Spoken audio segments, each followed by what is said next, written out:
Hello, welcome to the Smart Speakers Daily. I'm Peter Stewart. Today in 2 minutes, what about those wake words? Yeah, I'm going to be saying the A word quite a lot as well, so be aware of that. And also some other phrases that sound like various wake words.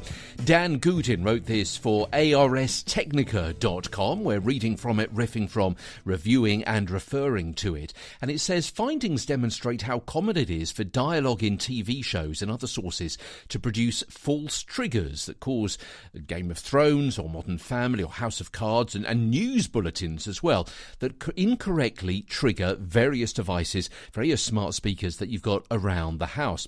Devices, of course, are supposed to be able to understand human beings. That's the whole kind of point of them. And they're more likely to be programmed and wake up unintentionally rather than not waking up when you actually want them to, if you see what I mean. So it's kind of that kind of area where they're more likely to recognise the wrong word than they are to not recognise the right word, if you see what I mean. So more likely to start up once too often rather than not at all. So what are examples of words or word sequences that provide false triggers?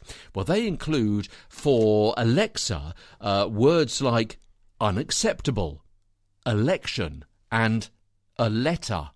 Yeah, you can see it with some of those, can't you? Certainly a letter. Get that. Google Home. So Google Home might wake up to phrases like, okay, cool. And, okay, who's reading?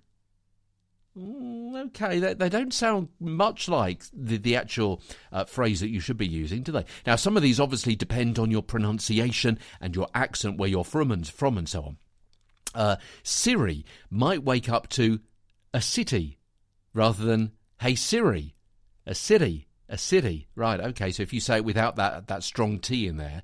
And, hey Jerry, rather than, hey Siri. Okay, I kind of get that one. I like a city, rather than, yeah.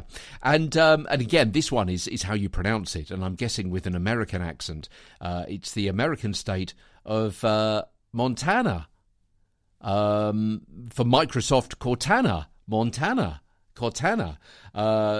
So we would probably say Montana, but also in English, in UK English, we'd probably say Cortana. I mean, we wouldn't say Montana. So a bit of discrepancy there. Okay, we'll continue with this article tomorrow. Quite good fun, actually. So take some of those phrases and see whether your smart speaker perhaps wakes up to some of those. arstechnica.com. You can read it there or ahead of time via the smartspeakers.com/links. I'm Peter Stewart from London. Part of the Briefcast.fm network.